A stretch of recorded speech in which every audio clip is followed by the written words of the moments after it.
यज्ञानाम जप यज्ञोस्मि। भगवान श्री कृष्ण गीता में कहते हैं कि यज्ञानाम जप यज्ञोस्मि, अर्थात यज्ञों में जप नामक श्रेष्ठ यज्ञ में ही हूँ। महाराज मनु, विष्णु और पराशर का भी यही मत है। कहते हैं जे पाक यज्ञाश्चत्वारो विधि यज्ञ समन्विता सर्वे ते जप यज्ञस्य कलाम नारहन्ति खोडसीम। और जप्ये नैव तु संसिध्येत ब्राह्मणो नात्र संशय कुर्या दन्यन्य वा कुर्यान मैत्रो ब्राह्मण उच्यते। मनु महाराज, बृहद विष्णु और पराशर, इन सभी का यह मत है। कहते हैं महायज्ञा पाक यज्ञा उच्यन्ते ब्रह्म यज्ञम वर्जित्वा चत्वारो भवन्ति। मेधातिथि, अर्थात गृहस्थों के यहाँ 5 ऐसे जगह हैं जहाँ न चाहते हुए भी नित्य प्रति जीव हिंसा होती है। जैसे चक्की, अर्थात चक्की चलाने में, पीसने में, झाड़ू लगाने में, चूल्हा अग्नि जलाने में, ऊखल कूटने में और जल रखने के स्थान पे। तो इन से जो पाप होते हैं, उन पापों से मुक्ति पाने के लिए 5 प्रकार के यज्ञ बताए गए हैं। ब्रह्म यज्ञ, पितृयज्ञ, देवयज्ञ, भूत यज्ञ और मनुष्य यज्ञ। तो कहते हैं जो ब्रह्म यज्ञ किसे कहें तो वेद वेदांगादि तथा पुराणादि आर्ष ग्रंथों का स्वाध्याय। पितृयज्ञ श्राद्ध तथा तर्पण। देवयज्ञ देवताओं का पूजन एवं हवन। भूत यज्ञ बलि वैश्वदेव कर्म तथा पंचबली। मनुष्य यज्ञ अतिथि सत्कार। तो इन 5 यज्ञों को पंचमहायज्ञ कहा जाता है। इसमें ब्रह्म यज्ञ छोड़कर शेष 4 यज्ञ की बात कहते हैं, जो ज्योतिष्टोमादयो विधि यज्ञा, दर्श पौर्णमासादयो विधि यज्ञा, अर्थात दर्श, पौर्णमास, ज्योतिष्टोम, आप्तोर्याम, अराजसूय आदि जो यज्ञ, वैश्वदेव, बलिकर्म, नित्य श्राद्ध, अतिथि भोजन आदि सत्कर्म भगवान नाम के अथवा गायत्री जप रूपी यज्ञ के 16वें भाग के भी तुल्य नहीं माने जाते। सर्वेषामपि यज्ञानां लक्षणानि व्रतानि च तीर्थ स्नानानि सर्वाणि तपस्यन्नशनानि च वेद पाठ सहस्राणि प्रादक्षिण्यम भुवः शतम् कृष्णाम जपस्यास्य कलाम नारहन्ति खोडसीम। अर्थात सारे यज्ञ, लाखों व्रत, सर्व तीर्थ स्नान, तप, अनेकों उपवास, हजारों वेद पाठ, पृथ्वी की सैकड़ों प्रदक्षिणा श्री कृष्ण नाम जप के 16वें हिस्से के बराबर भी नहीं हो सकती। भगवान शंकर पार्वती के से कहते हैं जो ईशो हम सर्व जगताम नाम विष्णुर ही जापकः सत्यम सत्यम वदाम्येव हरेर नान्या गतिर्निनाम। अर्थात संपूर्ण जगत का स्वामी होने पर भी मैं श्री भगवान विष्णु के नाम का ही जप यज्ञ करता हूँ। मैं तुमसे हे देवी सत्य सत्य कहता हूँ, भगवान के नाम जप यज्ञ को छोड़कर जीवों के लिए अन्य कोई भी यज्ञ नहीं, गति नहीं। इसी बात को भागवत में बड़ी ही सरल मधुर भाव से कहते हैं। श्रीमद् भागवत के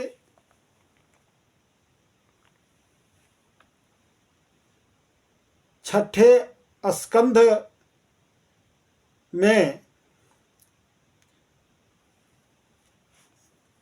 बताया गया है, कहते हैं, जो एतावताल मघनिर्हरणाय पुंसाम संकीर्तनम भगवतो गुणकर्मणाम नाम विक्रोश्य पुत्र भगवान यदजामिलोपि नारायणेति म्रियमान इयायमोक्तिम्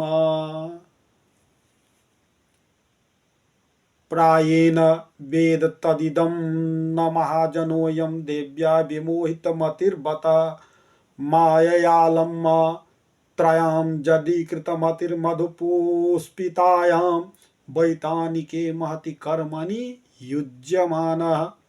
अर्थात बड़े बड़े विद्वानों की बुद्धि कभी भगवान नाम को नहीं समझती, अर्थात उनकी बुद्धि कभी भगवान की माया से मोहित हो जाती है। वे कर्मों के मीठे मीठे फलों का वर्णन करने वाली अर्थवाद रूपनी वेदवाणी में ही मोहित हो जाते हैं और यज्ञ यज्ञादि बड़े बड़े कर्मों में ही संलग्न रहते हैं तथा इस सुगम भगवान नाम की महिमा को नहीं जानते। इसलिए नाम जप में तल्लीनता की बहुत महिमा है। इस हेतु मानस जप की अधिक महत्ता बतलाई है। इनके अनुसार विधि यज्ञ से अधिक वाचिक यज्ञ का प्रभाव 10 गुना तथा उपांशु का 100 गुना और मानसिक जप का प्रभाव 1000 गुना होता है। विधि यज्ञात् जप यज्ञो विशिष्टो 10भिर्गुणे उपांशु स्यात् शतगुणः सहस्रो मानस स्मृतः। मनुस्मृति, विष्णु और बृहत् पाराशर। शिव पुराण, वाराही संहिता उत्तरखंड में भी कहते हैं उत्तमम मानसम जाप्यम।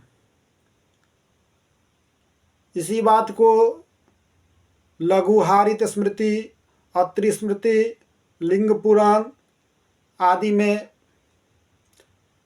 विस्तृत रूप से बताई गई है। लिंग पुराण के अनुसार भगवान शंकर मैया पार्वती से कहते हैं कि हे देवी, अन्य सभी यज्ञों में प्रायः हिंसा होती है, किंतु जप यज्ञ सदा सर्वदा हिंसादि दोषों से शून्य होता है। इसलिए अन्य यज्ञ इसके 16वें अंश के तुल्य भी नहीं है। मुंह से धीरे धीरे जप करने को उपांशु कहते हैं। इसमें केवल ओष्ठ मात्र हिलता है। इसका पुण्य वाचिक जप की अपेक्षा 100 गुना होता है। मंत्र का जप केवल मन बुद्धि से ध्यान मात्र किया जाता है और केवल उसके अर्थों का ही चिंतन किया जाता है।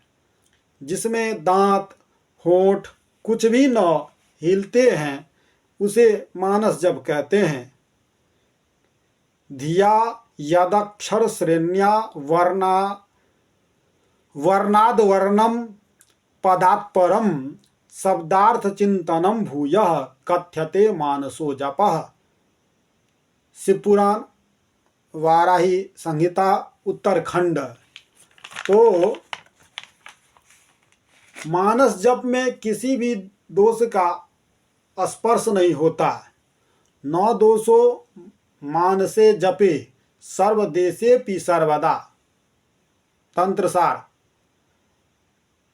यक्ष रक्षः पिशाचाश्च ग्रहाः सर्वे च भीषणा जापिनं नोपसर्पन्ति भयभीता समन्ततः।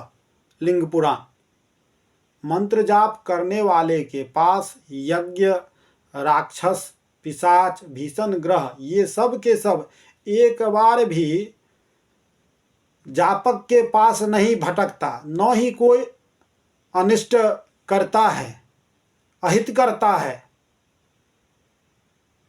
जपेन पापम समयेद शेषम यत्तत्कृतं जन्म परंपरासु जपेन भोगान जयते च मृत्युम जपेन सिद्धिम लभते च मुक्तिम।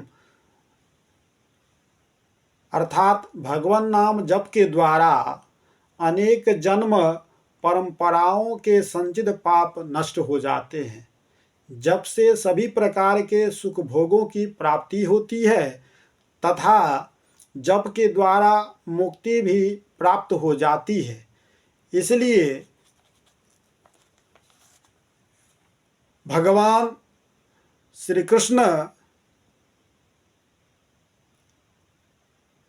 कहते हैं जो यज्ञानाम जप यज्ञोस्मि, तो और यही वचन सभी पुराणों में, सभी शास्त्रों में विस्तृत रूप से बताई गई है। इन सभी बातों का एक ही अर्थ है, जो हम जैसा भी जिस प्रकार से भी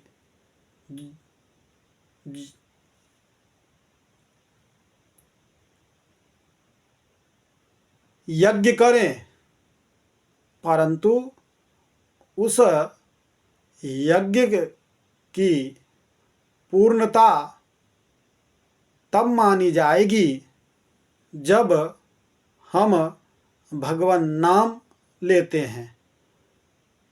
कहने का अभिप्राय है सभी जपों में श्रेष्ठ भगवान का नाम जप ही सर्वश्रेष्ठ उत्तम बताया गया है, और हम लोगों को भी भगवान नाम रूपी जप यज्ञ को ही सदा सर्वदा करना चाहिए, ताकि भगवत की कृपा प्राप्त हो सके और इस